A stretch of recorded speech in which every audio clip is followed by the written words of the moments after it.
اور قرآن کے اندر سب سے چھوٹی سورت کون سی ہے؟ کوئی ایسا میکلال نہیں آیا جو سورت کا جواب دے سکے۔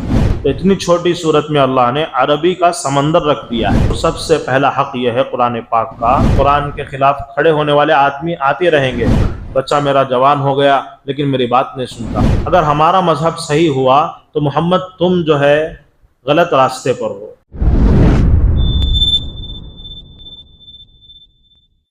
شریک لہ ونشهد أن سيدنا ونبينا وسندنا ومولانا محمدا عبده ورسوله، أما بعد فأعوذ بالله من الشيطان الرجيم، بسم الله الرحمن الرحيم۔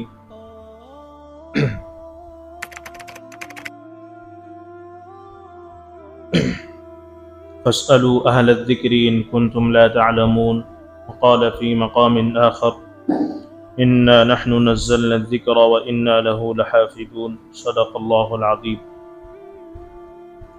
تمام تر تعریف اسی رب ذوالجلال کے حق میں جس نے مجھے اور آپ کو بلکہ پوری کائنات کو اپنی طاقت سے اور اپنی قدرت سے پیدا فرمایا۔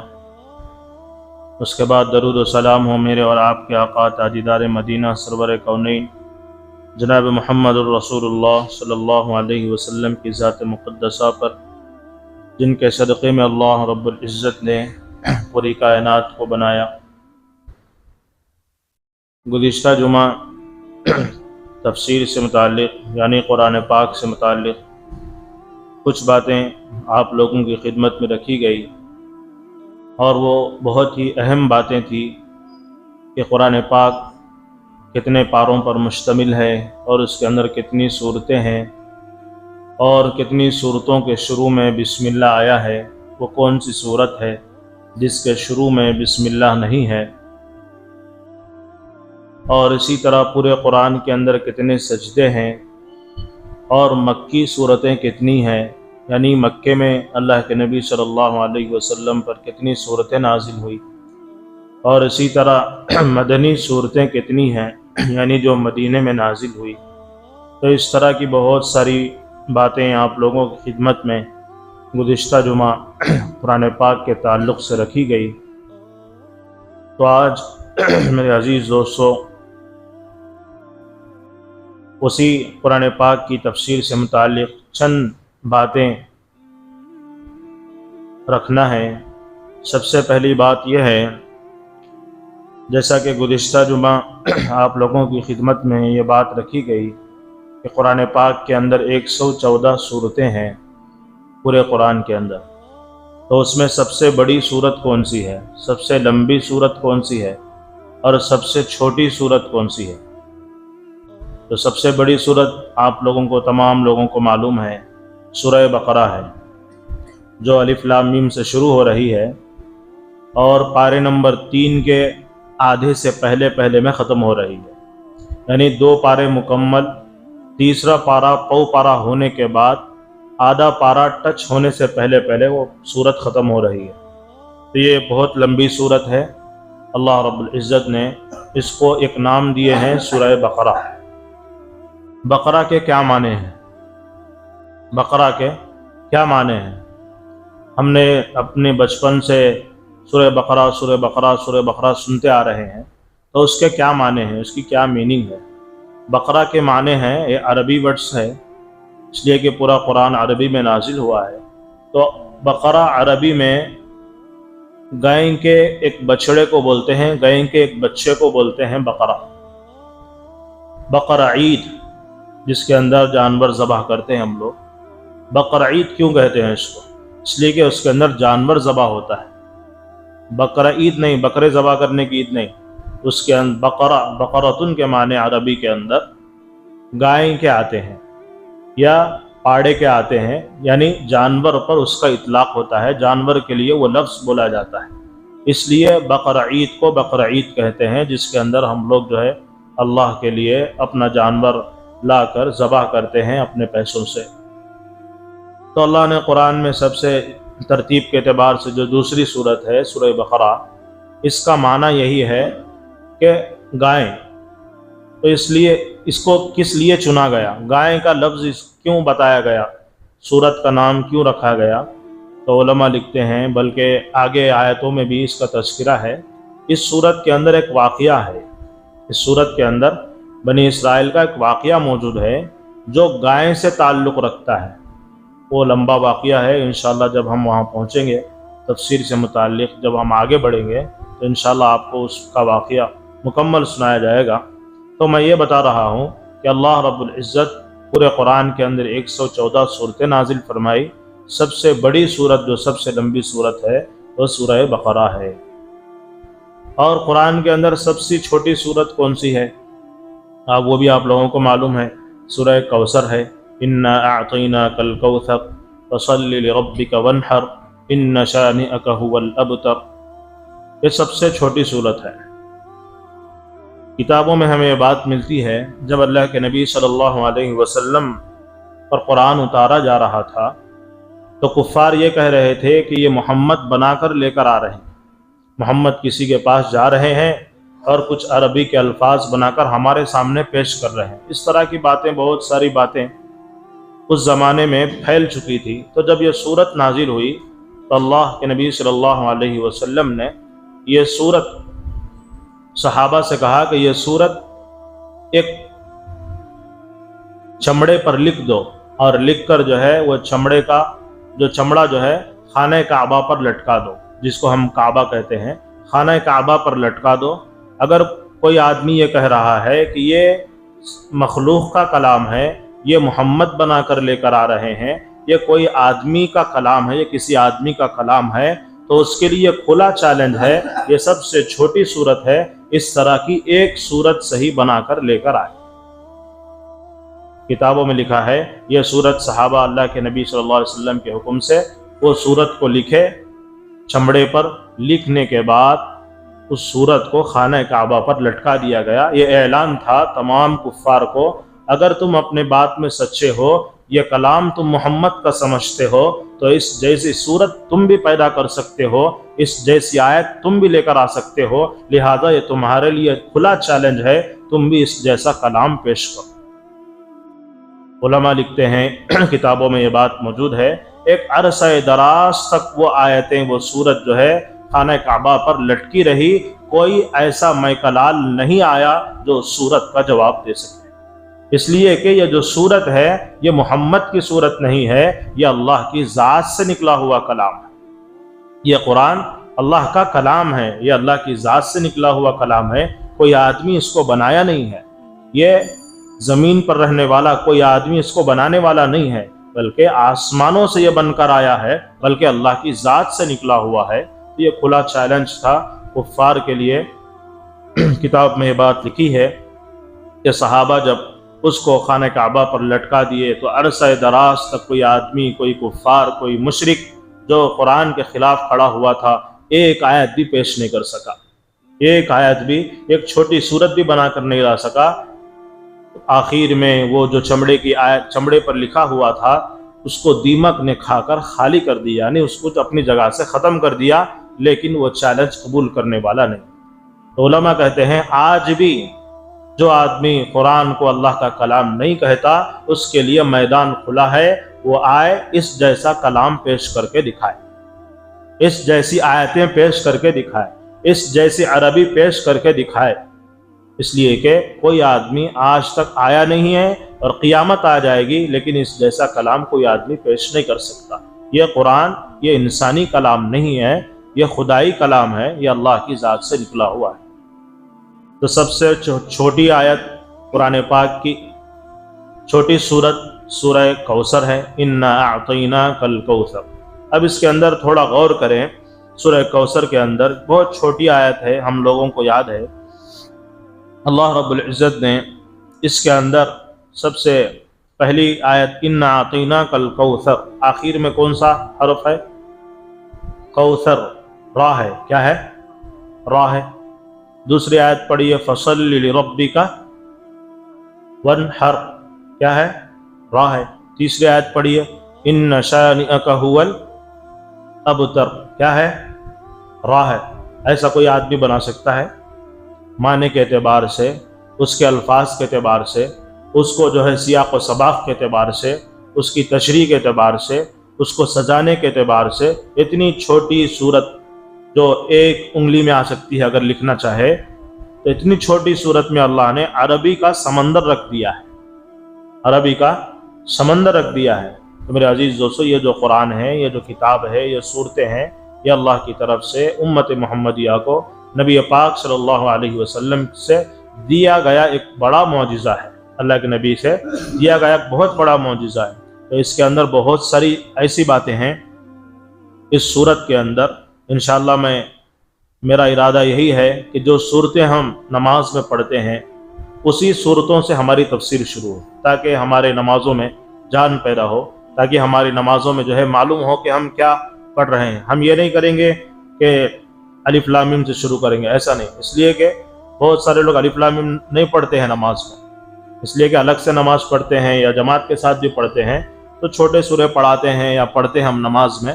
تو اس لیے ہمارا ارادہ یہی ہے کہ انشاءاللہ جب چھوٹے صورتوں کی جب ہم تفسیر کریں گے تو انشاءاللہ اس کے اندر تفصیل ہم بتائیں گے کہ قرآن پاک کا کیا انداز ہے بیان کرنے کا، کیا انداز ہے، اسلوب ہے، طریقہ ہے۔ تو اس کے اندر اللہ رب العزت نے ایک چھوٹی صورت کے اندر ایسا سجایا ہے اس کو، انا اعطیناک الکوثر، پہلی آیت کے آخر میں بھی را ہے، دوسری آیت کے آخر میں بھی را ہے، تیسری آیت کے آخر میں بھی را ہے۔ اور اسی طرح ایک اور صورت بھی ہے جو تمام لوگوں کو یاد ہے، جس کو ہم سورہ اخلاص کہتے ہیں، قل هو اللہ احد اللہ الصمد لم یلد ولم یولد ولم یکن له کفوا احد۔ پڑھیے تھوڑا، قل هو اللہ احد، کون سا حرف ہے آخر میں؟ دال ہے۔ دوسری آیت پڑھیے، اللہ الصمد، کون سا حرف ہے؟ دال ہے۔ لم یلد، کون سا حرف ہے؟ ولم یولد، کون سا حرف ہے؟ دال ہے۔ ولم یکن له کفوا احد، کون سا لفظ ہے؟ دال ہے۔ ہم نے پوری زندگی پڑھی لیکن اس صورت پر غور نہیں کیا، پوری زندگی صورت پڑھی لیکن صورت پر غور نہیں کیا۔ میرے عزیز دوستو، ایسی بہت ساری صورتیں ہیں قرآن کے اندر، یہ باتیں آپ کو صرف تفسیر ہی میں ملے گی، یہ باتیں آپ کو جمعہ کے بیان میں، یہ باتیں فلاں دین کی بات میں، فلاں مسجد میں نہیں ملیں گی، بلکہ جہاں پر قرآن پاک کی تفسیر ہو رہی ہے اسی مجلس میں آپ کو یہ قرآن پاک کی باتیں ملیں گی۔ اس لیے ہر مسجد میں قرآن پاک کی تفسیر شروع کرنا یہ ہمارے شہر کرنول کے لیے بہت ضروری ہے، بہت ضروری ہے۔ تو اللہ نے ایک چھوٹی صورتوں کے اندر ایسی سجاوٹ کی ہے۔ سورہ رحمان لے لیجئے، سورہ رحمان، اس کے اندر اللہ نے کیسی جو ہے نعمتوں کا تذکرہ فرمایا، حوروں کا تذکرہ فرمایا، اور اپنی جلال کا تذکرہ فرمایا، جناتوں کا تذکرہ فرمایا، جنت کا تذکرہ فرمایا، کھجور کا تذکرہ فرمایا، اور اسی طرح انار کا تذکرہ فرمایا۔ بہت ساری چیزیں جو دنیا کے اندر اللہ نے ہمیں دی ہے، سمندر کا تذکرہ فرمایا، کشتیوں کا تذکرہ فرمایا، اور اسی طرح جنت کی حوروں کا تذکرہ فرمایا، جنت کی حوریں کس محل کے اندر رہتی ہے اس محل کا تذکرہ فرمایا، اور احسان کا تذکرہ فرمایا، اور اسی طرح وہ کیسی عورت ہے، کس چیز سے ہم نے اس کو بنایا ہے اس کا تذکرہ فرمایا۔ جنت کی عورت کو اللہ نے 4 چیزوں سے بنایا ہے، تو الغرض وہ الگ ٹاپک ہے۔ تو میں یہ مثال دے رہا ہوں کہ اللہ رب العزت نے قرآن پاک کے اندر ایسی چیزیں بیان فرمائی ہے، کمی اس بات کی ہے کہ ہم اس کو جان نہیں رہے، اس کو سمجھنے کی کوشش نہیں کر رہے، اس کو پڑھنے کی، اس کو ریسرچ کرنے کی کوشش نہیں کر رہے۔ اللہ نے تمام چیزیں قرآن پاک کے اندر بیان فرما دی ہیں۔ تو الغرض سب سے بڑی صورت اس قرآن کے اندر سورہ بقرہ ہے، اور سب سے چھوٹی صورت سورہ کوثر ہے۔ اور سب سے بڑی آیت کون سی ہے؟ اب تو بات ہوئی پوری صورتوں میں سب سے بڑی صورت، اب یہ بات ہے سب سے لمبی آیت کون سی ہے؟ پارے نمبر 3 کے اندر ایک آیت ہے، پارے نمبر 3 کے اندر ایک آیت ہے، یا ایھا الذین آمنوا اذا تداینتم بدین الی اجل مسمى فاکتبوا۔ جو آیت الکرسی آپ بول رہے ہیں نا، اس کے 2-3 صفحے کے بعد یہ آیتیں شروع ہو رہی ہیں۔ آیت الکرسی کے 4 یا 5 صفحے کے بعد یہ آیتیں شروع ہو رہی ہے۔ پورے 15 لائنہ ایک آیت ہے، پوری 15 لائن، 13 لائن کی ایک قرآن ہوتی ہے، 15 لائن کی ایک قرآن ہوتی ہے۔ یہ قرآن جو ہمارے سامنے رکھی ہوئی ہے یہ 13 لائن کی ہے، شاید 13 لائن کی ہے، اور ایک قرآن ہوتی ہے 15 لائن کی۔ تو 15 لائن کے حساب سے دیکھیں تو وہ پوری ایک سورت ایک صفحے میں آتی، وہ پوری ایک آیت ہی ایک صفحے میں آتی ہے، پوری ایک آیت. یا ایھا الذین آمنوا اذا تداینتم بدین الی اجل مسمى فاکتبوہ، یہ پوری آیت ہے، یہ ایک صفحے کی آیت ہے. یہ سب سے بڑی آیت ہے قرآن پاک کے اندر. وہ کون سی سورت کے اندر ہے؟ وہ بھی سورہ بقرہ کے اندر ہی ہے. کون سی سورت کے اندر ہے؟ سورہ بقرہ کے اندر ہی ہے. اب رہی دوسری بات، قرآن پاک کی سب سے چھوٹی آیت کون سی ہے؟ چھوٹی سورت بولے سورہ کوثر. اب سب سے چھوٹی آیت کون سی ہے قرآن پاک کے اندر؟ سورہ رحمان میں ہے، برابر بولے، سورہ رحمان میں ہے، مدہامتان. سورہ رحمان کے اندر ہے مدہامتان، سب سے چھوٹی آیت. تو یہ قرآن پاک کے مختصر چیزیں جو ہر آدمی کو معلوم ہونا چاہیے. ہم تو جو ہے الف لام میم سے لے کر یعنی سورہ فاتحہ سے لے کر سورہ ناس تک کا ترجمہ تو یاد نہیں کر سکتے، اس کا پورا خلاصہ تو یاد نہیں کر سکتے، لیکن مجموعی اعتبار سے کون سی سورت کتنی ہے اور پورے قرآن کے اندر کتنے پارے، کتنے سجدے، کتنے رکوع، یہ تمام چیزیں موٹا سا چھوٹا سا خاکہ ہمارے ذہن میں رہا تو ہم جو ہے تھوڑا تسلی سے بول سکتے ہیں ہمیں مسلمان یہ قرآن ہمارے لیے اتاری گئی ہے، ہم اس کے ماننے والے ہیں، ان کو تھوڑا بول سکتے ہیں. تو میرے عزیز دوستو، اس کا ہمیں ذہن میں رکھنا اور اس پر عمل کرنا ہمارے لیے بہت ضروری ہے. تو اب ہم تھوڑا آگے بڑھیں گے. قرآن پاک کے ہر آدمی کا ایک حق ہوتا ہے، ہر آدمی کا ایک حق ہوتا ہے. باپ ہے تو بیٹے کے لیے حق ہے، بیٹا ہے تو باپ کے لیے حق ہے. باپ بن گیا آدمی تو سب سے پہلے کیا ہے باپ پر؟ اچھے سے اچھا نام رکھنا. سب سے پہلا حق کیا ہے باپ کا؟ اچھے سے اچھا نام رکھنا. اس کے بعد اس کا عقیقہ کرنا، اس کے بعد صحیح تعلیم دینا، یہ باپ کا حق ہے. بیٹا ہے، بڑا ہو گیا ہے، باپ بوڑھا ہو گیا ہے، اپنی کمائی سے اس کا خرچہ اٹھانا، بیٹا اپنی کمائی سے باپ کا خرچہ اٹھانا، یہ بیٹے کا حق ہے باپ پر. ہر ایک آدمی کا ایک دوسرے آدمی سے کنیکشن ہوتا ہے. اسی طرح قرآن کا ہمارے اوپر کیا حق ہے، ہمارا قرآن کے اوپر کیا حق ہے، ہمارا قرآن کے اوپر کیا حق ہے، تو اس کا بھی جاننا ضروری ہے. تو میرے عزیز دوستو، سب سے پہلا حق یہ ہے قرآن پاک کا ہمارے اوپر، ہم قرآن پر ایمان لائیں. کیا کریں؟ ایمان لائے. کوئی آدمی آ کر یہ بول دیا کہ قرآن کے اندر 26 صورتیں نہیں ہیں، زیادتی کر دیے ہیں، تو ہم مانتے ہیں؟ اس کو نہیں مانتے، فوراً انکار کرنا چاہیے. اس لیے کہ ہم قرآن پر یقین رکھتے ہیں، قرآن پر ایمان لانا ہمارے لیے ضروری ہے. تو بہت سارے زمانے بدلتے رہیں گے، قرآن کے خلاف کھڑے ہونے والے آدمی آتے رہیں گے، انسان آتے رہیں گے، لیکن ان کے بہکاوے میں، ان کی باتوں میں ہم آ جائیں گے تو ہمارا ایمان قرآن پر نہیں ہوگا. میرے عزیز دوستو، ہم ایمان سے پھر جائیں گے، کافر ہو جائیں گے. اس لیے موجودہ زمانے میں بھی، اس سے پہلے زمانے میں بہت سارے حضرات آئے ہیں یا اب بھی موجود ہیں جو قرآن پر حملہ کرنے کی کوشش کر رہے ہیں. اگر ہم ان کی باتوں میں آ کر قرآن کو جو ہے نیچی نگاہ سے دیکھ لیے تو میرے عزیز دوستو، ہمارا ایمان خطرے میں جائے گا. تو ہمارا سب سے پہلا حق یہ ہے قرآن پر کہ ہمیں قرآن پر ایمان ہونا چاہیے، ایمان لانا چاہیے. یہ قرآن محمد رسول اللہ صلی اللہ علیہ وسلم کا کلام نہیں ہے، یہ اللہ کا کلام ہے، یہ اللہ نے بتایا ہے، یہ اللہ کی طرف سے آیا ہے، تو اس کا یقین ہونا چاہیے. دوسرا، اس کو پڑھا جائے. اس کو کیا کرنا چاہیے؟ ایمان تو لا لیے لیکن پڑھتے نہیں ہیں، ایمان تو لا لیے، اس کو سمجھتے نہیں ہیں. میرے عزیز دوستو، ایسا نہیں ہے. اب اگر کوئی آدمی ایمان تو لایا ہے لیکن پڑھتا نہیں ہے تو اس کا مطلب یہ ہے کہ وہ آدمی قرآن کا حق ادا نہیں کر رہا، قرآن کا حق ادا نہیں کر رہا. اب باپ بن گیا آدمی، بیٹا کوئی بات نہیں سنا تو لوگوں کو، ماں کو، دادی کو بولتا پھرتا، بچہ میرا جوان ہو گیا لیکن میری بات نہیں سنتا. حافظ صاحب ذرا پڑھو پھوکو، میرا بچہ میری بات نہیں سن رہا. عامل صاحب کیا تو تعویذ ہے تو دیو، میرا بچہ میری بات نہیں سن رہا. کیوں؟ حق ادا نہیں کر رہا بول کر لوگوں کو بولتے پھر رہے ہیں، لیکن ہم قرآن کا حق ادا نہیں کر رہے ہیں. قرآن بظاہر دنیا کے اندر تو نہیں بول رہا ہے، لیکن کل قیامت کے دن اللہ رب العزت قرآن کو بولنے کی صلاحیت دیں گے تو اس وقت یہ قرآن بولے گا کہ فلاں آدمی مجھے پڑھتا تھا، میرا حق ادا کرتا تھا، مجھ پر ایمان لاتا تھا، اے اللہ آپ اس کو جنت کی سرٹیفکیٹ دیجئے، جنت میں بھیج دیجئے۔ وہی دوسرا آدمی اس کو نظر آئے گا تو کہے گا یہ آدمی میرے اوپر ایمان تو لایا تھا لیکن پڑھتا نہیں تھا، مجھے سمجھنے کی کوشش نہیں کرتا تھا، لہذا یہ میرا حق ادا نہیں کیا، لہذا اے اللہ میری آپ سفارش قبول کرو اور اس کو جہنم کا فیصلہ سنو۔ تو اس پر اس کا حق یہ ہے ایمان تو لایا جائے، اور دوسرا حق یہ ہے کہ اس کو پڑھا جائے۔ کیا کیا جائے؟ پڑھنا۔ تیسرا سمجھایا جائے، سمجھا جائے۔ پڑھنا بھی سمجھنا بھی دونوں ایک ہی اس میں آتا ہے۔ اور تیسرا یہ ہے کہ عمل کیا جائے۔ کیا کیا جائے؟ عمل کیا جائے۔ ایک ہے ایمان لانا، اب پڑھ لیا سمجھ لیا تو عمل بھی تو کرنا نا، خالی پڑھ لیا تو نہیں ہوتا نا، تو پڑھنا اس کے بعد عمل کرنا، تو عمل کرنا بہت زیادہ ضروری ہے۔ عمل پر دار و مدار ہے، عمل پر دار و مدار ہے۔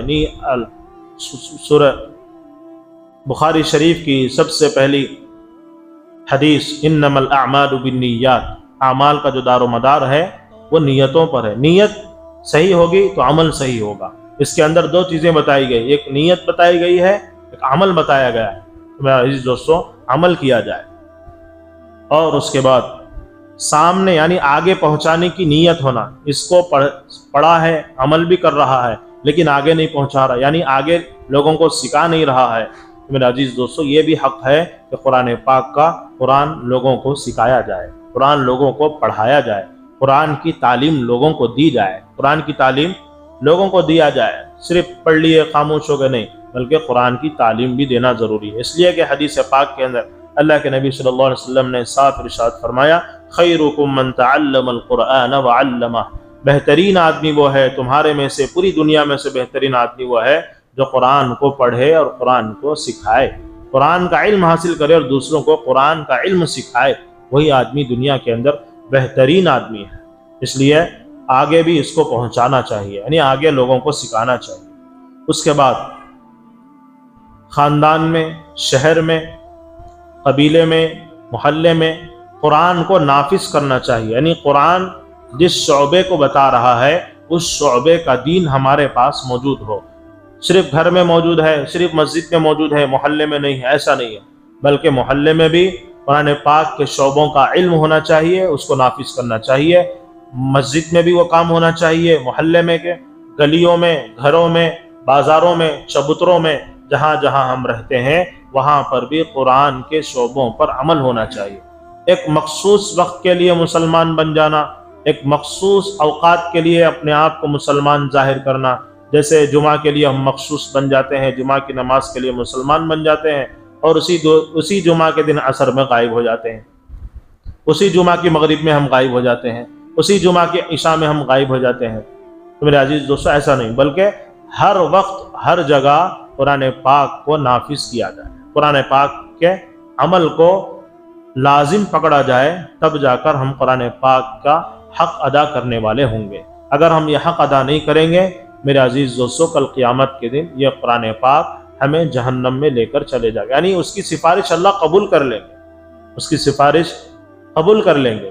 اس لیے اس کو پڑھ کر ہم جنت کے مستحق بن سکتے ہیں، اس کو چھوڑ کر جہنم کے ٹھیکیدار بن سکتے ہیں۔ تو اب ہمیں فیصلہ کرنا ہے کہ ہم جنت کے مستحق بننا ہے یا جہنم میں جانا ہے۔ جہنم سے بچنے کے لیے، جنت میں جانے کے لیے یہ قرآن پاک ہی ہے، یہ قرآن ہمارا منبع ہے، یہ قرآن ہمارا مرکز ہے، یہ قرآن کے ذریعے سے ہم ہر شعبے کے اندر دین پیدا کر سکتے ہیں، یہ قرآن ہی ہے۔ آج ہم بہت ساری چیزوں کو پکڑ لیے لیکن قرآن کو چھوڑ دیا، جس کی وجہ سے دلدل کی ٹھوکریں کھا رہے ہیں، ہر جگہ جو ہے ذلیل ہو رہے ہیں۔ ایک چھوٹی بات بتا کر میں بات ختم کرتا ہوں۔ اللہ رب العزت نے اسی قرآن کے اندر ایک آیت نازل فرمائی، قل یا ایھا الکافرون لا اعبد ما تعبدون ولا انتم عابدون ما اعبد ولا انا عابد ما عبدتم ولا انتم عابدون ما اعبد لکم دینکم ولی دین۔ ویسے تو شروع کرنے کے بعد یہ آیتیں بولنا ہے، لیکن اب موجودہ وقت ایسا ہے کہ یہ آیتیں آپ لوگوں کے سامنے رکھی جائیں، اس لیے کہ کل ہی ہمارے شہر کرنول کے اندر برادران وطن کا تہوار ہوا، یعنی جس کو گنیش اٹھائی کہتے ہیں وہ لوگ۔ اس سلسلے میں ہمارا قرآن کیا کہتا ہے؟ اس سلسلے میں ہمارا قرآن کیا کہتا ہے؟ ہم جو آیتیں دن رات پڑھتے ہیں نماز میں، قل یا الکافرون قل یا الکافرون قل یا الکافرون، کیا کہہ رہا ہے یہ سورت؟ کیا کہہ رہی ہے؟ کیا بارے میں اتاری گئی ہے؟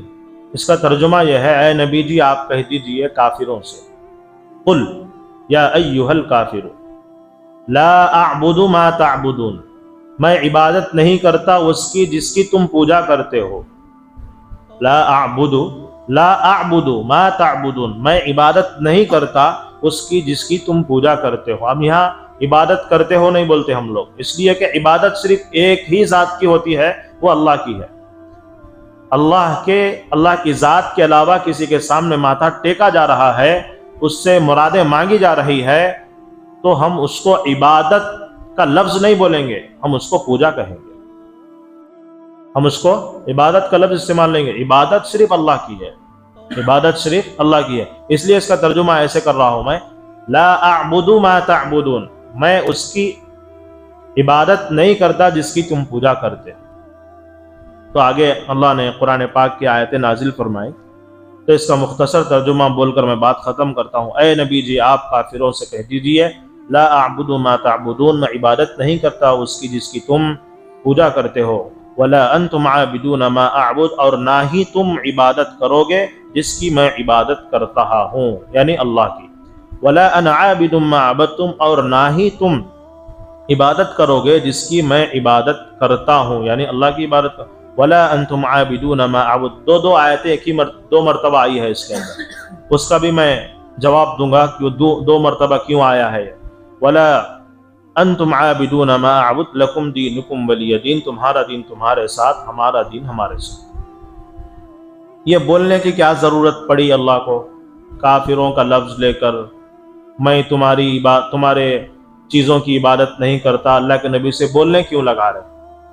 اب ہمارے کو جو ہے یہ صورت یاد ہے سب کو، اب یہ صورت کا ترجمہ بھی ابھی آپ لوگ سنیں تو کیا تو سمجھ میں آ رہا ہے؟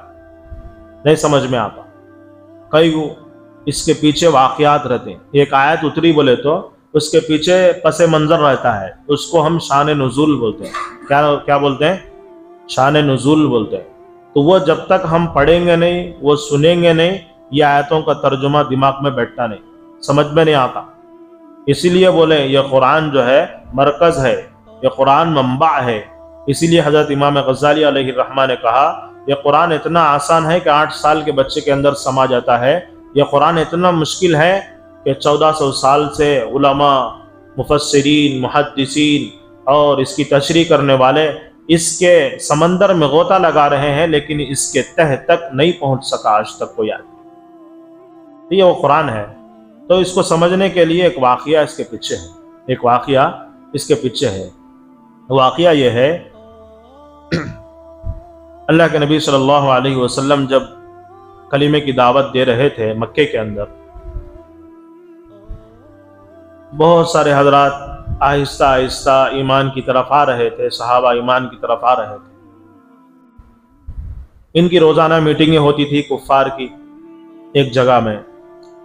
ایک وقت ایسا آیا کہ بہت ہی زیادہ صحابہ جو ایمان لے کر آ گئے، نبی کے ماننے والے زیادہ ہو گئے، اللہ کی وحدانیت کرنے والے زیادہ ہو گئے۔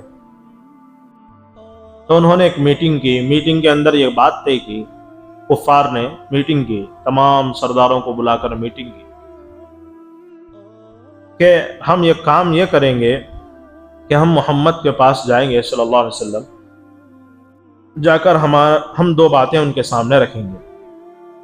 چنانچہ وہ میٹنگ ختم کر کے اللہ کے نبی صلی اللہ علیہ وسلم کے پاس آئے، آ کر کہنے لگے، اے نبی جی، اے محمد، تم اپنے آپ کو نبی کہتے ہو، ہم ماننے کے لیے تیار نہیں ہیں۔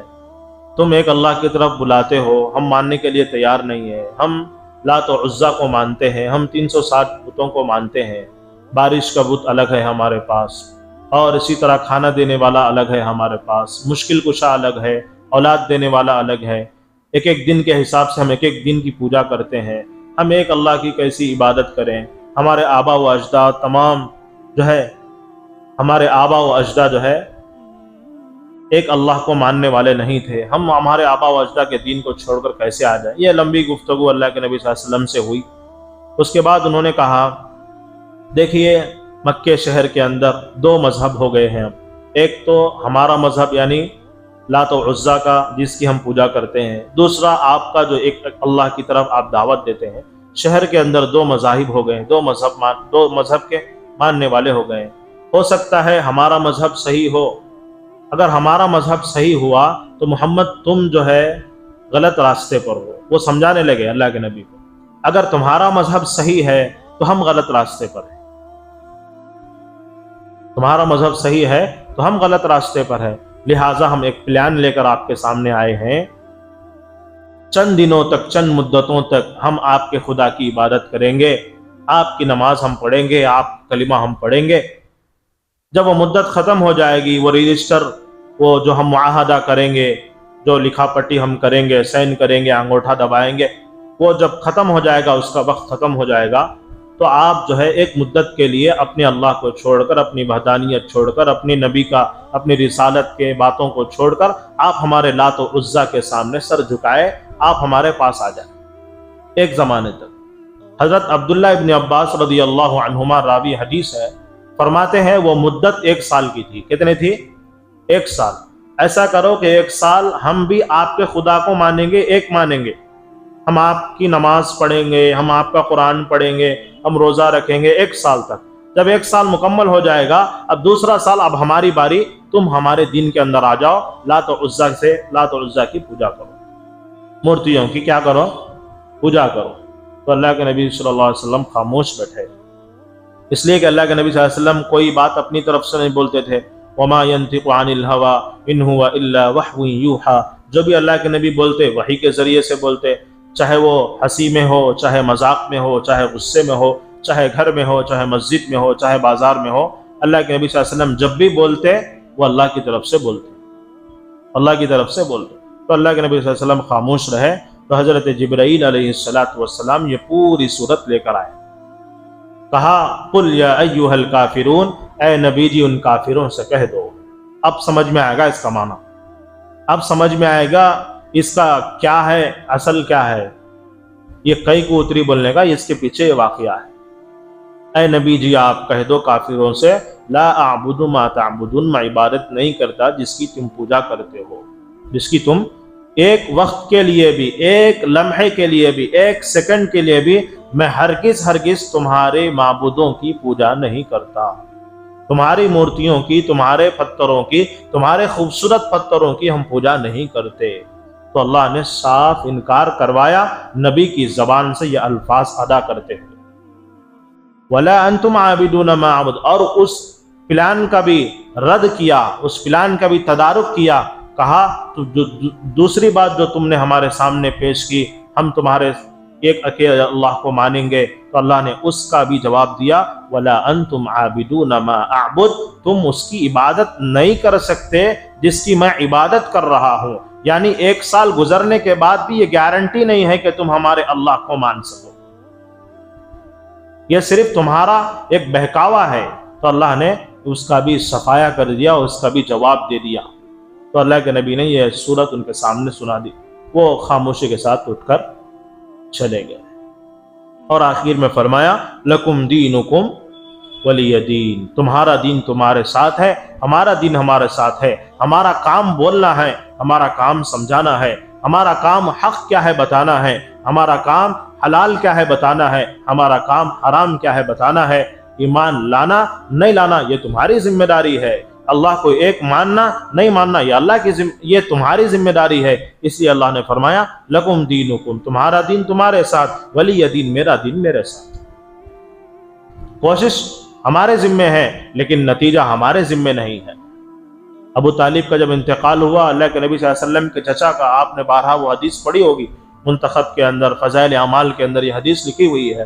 اللہ کے نبی صلی اللہ علیہ وسلم اپنے چچا کے انتقال کے وقت جا کر کان میں کہا، اے ابو طالب، اے میرے چچا، آپ کیا کر لیجئے، ایمان لا لیجئے، کلمہ پڑھ لیجئے، میں اللہ کے سامنے جو ہے آپ کے ایمان ہونے کی ایمان لانے کی گواہی دے دوں گا۔ تو انہوں نے کہا مجھے عار محسوس ہوگی، لوگ جو ہے میرے مرنے کے بعد یہ کہیں گے کہ بھتیجے کا دین موت کے ڈر سے قبول کر لیا، اس لیے میں کلمہ نہیں پڑھتا۔ تو اللہ کے نبی صلی اللہ علیہ وسلم حتی الامکان کوشش کرے ہیں، کوشش ہمارے ذمے ہے، لیکن ہدایت دینے کی ذمہ داری وہ اللہ کی ہے، ہدایت اللہ دیتے ہیں۔ تو الغرض اللہ رب العزت نے اس صورت کے اندر کافروں سے کہہ دی۔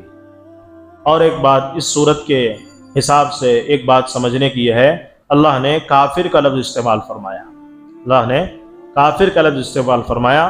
آسان تفسیر کے اندر یہ بات لکھی ہوئی ہے، حضرت خالد سیف اللہ صاحب رحمانی دامت برکاتہم نے اپنی کتاب کے اندر آسان تفسیر کے اندر یہ بات لکھا ہے کہ کافر بولنے سے ان کی توہین نہیں ہے، ان کو نیچا دکھانا نہیں ہے، بلکہ کافر کا لفظ اس لیے بولا جاتا ہے، کافر ایک ایسا لفظ ہے جو اللہ کی وحدانیت کا انکار کرتے ہیں، اللہ کی ربوبیت کا انکار کرنے والے کو کافر کہتے ہیں۔ اللہ کو ایک نہیں مانتے، اس لیے ان کو کافر بولا جا رہا ہے۔ ایسا نہیں کہ ان کو نیچا دکھانے کے لیے ہم کافر بول رہے ہیں، ان کی تذلیل کرنے کے لیے ہم کافر بول رہے ہیں، ایسا نہیں۔ جو ہم مسلمان ہیں، مسلمان کس لیے کہا جا رہا ہے؟ ہم ایک پہلے اللہ کو مانتے ہیں، نبی کو مانتے ہیں، اس لیے ہمیں مسلمان کہا جا رہا ہے۔ ہم بھی اللہ کو نہ مانیں، نبی کو نہ مانیں تو ہم بھی کافر کہلائیں گے۔ تو کافر بولنے سے ان کی توہین نہیں ہے، کافر یہ صرف ان کے مذہب کو بتاتا ہے، ان کے عقیدے کو بتاتا ہے۔ مسلمان کا لفظ مسلمانیت کے مذہب کو بتاتا ہے، کافر کا لفظ کافر کے عقیدے کو بتاتا ہے، بس اتنا ہی ہے اس کے اندر۔ تو بہت سارے لوگ جو ہے کافر بولے تو کیا ہے کہ کیا ہے، کیا بھی نہیں ہے اس میں، کیا بھی، یہ عقیدے کا فرق ہے، عقیدے کا، تو اس کو بھی ذہن میں رکھیں۔ اس کے اندر میں یہ بتایا تھا، دو آیتیں، ایک ہی آیت دو مرتبہ کیوں آئی ہے؟ پہلی آیت اس لیے آئی ہے وَلَا أَنْتُمْ عَابِدُونَ مَا أَعْبُدُ، ایک آیت کے بعد پھر آئی ہے وَلَا أَنْتُمْ عَابِدُونَ مَا أَعْبُدُ، دو مرتبہ آئی ہے۔ تو علماء لکھتے ہیں اللہ رب العزت اس لیے اللہ کے نبی سے یہ فرمایا، فی الوقت جو تم ہمارے پاس پلان لے کر آئے ہو، ایک سال میں تمہارے خداؤں کو پوجوں اور ایک سال تم ہمارے اللہ کی عبادت کرو گے، فی الحال ہم بالکل تمہارے خداؤں کو نہیں پوچھتے، بالکل تمہارے خداؤں کی جو ہے ہم پوجا نہیں کرتے، بالکل نہیں کریں گے، ہرگز نہیں کریں گے۔ اور دوسری آیت اس لیے بتائی وَلَا أَنْتُمْ عَابِدُونَ مَا أَعْبُدُ، آئندہ بھی ہم کبھی بھی تمہارے مورتیوں کی پوجا نہیں کریں گے، آئندہ بھی، بلکہ قیامت تک بھی ہمارے لوگ مسلمان کبھی بھی تمہاری مورتیوں کی پوجا نہیں کریں گے۔ اب ان آیتوں کو سامنے رکھ کر موجودہ زمانے کے مسلمان نوجوانوں کو اور مسلمان عورتوں کو آپ دیکھ لیں،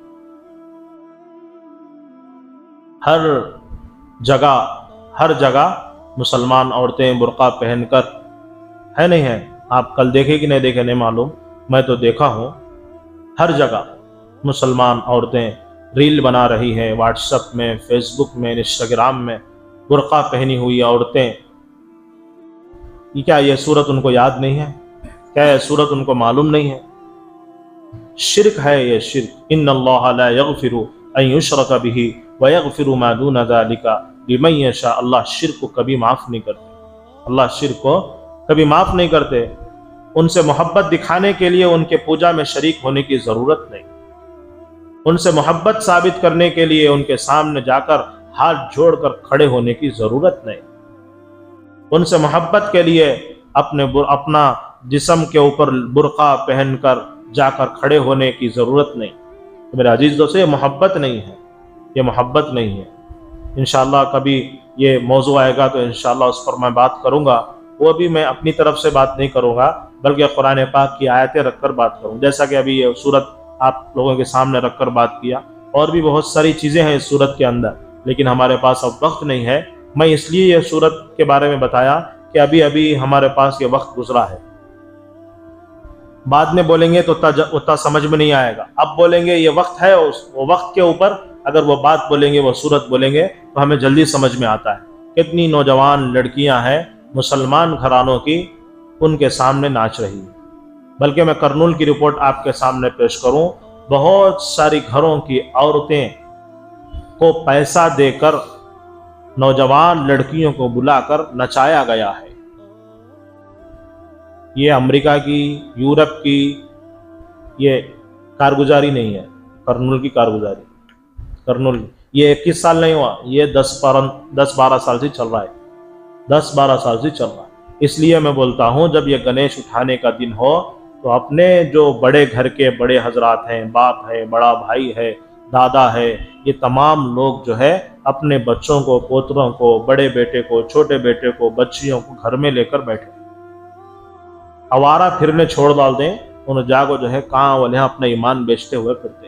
ایک حدیث میں اللہ کے نبی نے فرمایا میری امت کے اندر ایک زمانہ ایسا آئے گا، صبح آدمی اپنے گھر سے ایمان کی حالت میں نکلے گا، صبح بستر سے ایمان کی حالت میں نکلے گا، آخر میں جب رات میں، شام میں 5 بجے، 8 بجے، 10 بجے اپنے گھر پر آئے گا، اپنے بستر پر آئے گا، کافر ہو کر آئے گا۔ یہ وہ زمانہ ہے۔ اس لیے میرے عزیز دوستو اپنے ایمان کی فکر کرے، اپنے دوست احباب کی فکر، ایمان کی فکر کرے۔ ایمان صرف نماز پڑھ لینا نہیں ہے، ایمان صرف دعوت دے دینا نہیں ہے، یہ ایمان ہر شعبے میں ایمان کا آنا ضروری ہے۔ مخصوص شعبے میں ایمان آ گیا، دوسرے شعبے میں کہاں ہے با ایمان؟ وہاں بھی تو ہونا نا۔ اس لیے میرے عزیز دوستو اس صورت کو یاد رکھے، اس صورت پر عمل کرنے کی کوشش کرے۔ ہرگز کسی کے سامنے ماتھا نہیں ٹیکا جائے گا، ہرگز شرک کو اپنایا نہیں جائے گا، ہرگز ان کا پرساد بھی نہیں کھایا جائے گا، ان کے پوجا کی وہ چیزیں بھی نہیں کھائی جائے گی۔ بلکہ میں پورے پروف کے ساتھ، پکا پروف کے ساتھ یہ بتا سکتا ہوں، ہمارے مسلمان لڑکے، چھوٹے چھوٹے بچے ہو یا نوجوان بھی ہو، ان کے پرساد کھاتے پھر رہے، ان کا کھانا کھاتے پھر رہے، پھر اپنے آپ کو مسلمان کہتے ہیں، پھر دوسرے دن عاشق رسول بن گئے۔ پہلے دن کیا تھے؟ گنیش میں شریک ہو گئے، دوسرے دن کیا بن گئے؟ 12 ربیع الاول کو عاشق رسول بن گئے، ہر لا الہ الا اللہ کا لے کر نکل گئے، کہہ رہے ہیں ہم عاشق رسول۔ کل کیا تھا با؟ میں گنیش کا آدمی تھا، آج کیا ہوں با؟ عاشق رسول۔ یہ ہو گیا ہمارے کرنول کے لوگوں کا ایمان۔ اس لیے میرے عزیز دوستو اس کو سمجھنے کی کوشش کرے۔ اللہ رب العزت سے دعا ہے کہ اللہ رب العزت ہم تمام کو قرآن پاک کی ان تفسیری تمہیدی باتوں کو سمجھنے کی اور سورہ کافرون کی شان نزول کو سمجھنے کی، اور اسی طرح ہمارے ایمان کی حفاظت کرنے کی، ہمارے بچوں کی، ہماری اولاد کی، ہمارے گھرانے کی، ہمارے ذمہ داروں کی، ہمارے محلے کی، تمام کی ایمان کی اللہ حفاظت فرمائے۔ آمین وآخر دعوانا الحمدللہ ربنا آتنا فی الدنیا حسنۃ وفی الآخرۃ حسنۃ وقنا عذاب النار۔ اے اللہ ہم بشک گنہگار ہیں، خطا کار ہیں، سیاہ کار ہیں، جو بھی ہیں تیرے پیارے حبیب صلی اللہ علیہ وسلم کی امت میں سے ہیں۔ اے اللہ ہمارے صغیرہ کبیرہ گناہوں کو معاف فرمائیے، مولا اس مجلس کے اندر مل جل کر بیٹھنے کی توفیق عطا فرمائیے، قرآن پاک کو سمجھنے، یاد کرنے، اس پر عمل کرنے کی توفیق عطا فرمائیے۔ اے اللہ کل قیامت کے دن قرآن پاک ہمیں جنت میں لے کر جانے والا بنا دیجئے، اس کو ایسا پڑھنے کی توفیق عطا فرمائیے، اس کو ایسا سمجھنے کی توفیق عطا فرمائیے۔ یہاں پر جتنے لوگ بیٹھے ہیں اگر بیمار ہیں تو صحت نصیب فرمائیے، اگر مقروض ہیں قرض کی ادائیگی کی شکل صورتیں پیدا فرمائیے۔ اے اللہ بہت سارے لوگ غلط مقدمات میں پھنسے ہوئے ہیں، رہائی کی شکل صورتیں پیدا فرمائیے۔ اے اللہ اسی طرح بہت سارے لوگ اے اللہ اپنی بچیاں جوان ہونے کی وجہ سے پریشان ہیں، لڑکے جوان ہونے کی وجہ سے شادیوں کے لین سے پریشان ہیں، عافیت کے ساتھ سنت کے مطابق جوڑا نصیب فرمائیے۔ بہت سارے لوگ اولاد کے لیے پریشان ہیں، عافیت کے ساتھ اولاد عطا فرمائیے۔ اے اللہ عافیت کے ساتھ اولاد کے فیصلے فرمائیے۔ اے اللہ بہت ساروں کا اولاد تو ہے لیکن اللہ ماں باپ کی نافرمان ہے، اللہ ماں باپ کی آنکھوں کی ٹھنڈک بنا دیجئے۔ اللہ اس مجلس کے اندر خیر و برکت کے فیصلے فرمائیے۔ اللہ اس مجلس کو عافیت کے ساتھ، استقامت کے ساتھ، عمل کے ساتھ چلانے کی توفیق نصیب فرمائیے۔ اس محلے کو آباد فرمائیے۔ اے اللہ اس محلے کے اندر خیر و برکت کے فیصلے فرمائیے۔ اے اللہ پورے شہر کے مسجدوں میں اے اللہ تفسیر کا حلقہ لگ جائے ایسے فیصلے فرمائیے، تفسیر کی مجلس سج جائے ایسے فیصلے فرمائیے، قرآن پاک پر عمل کی توفیق عطا فرمائیے۔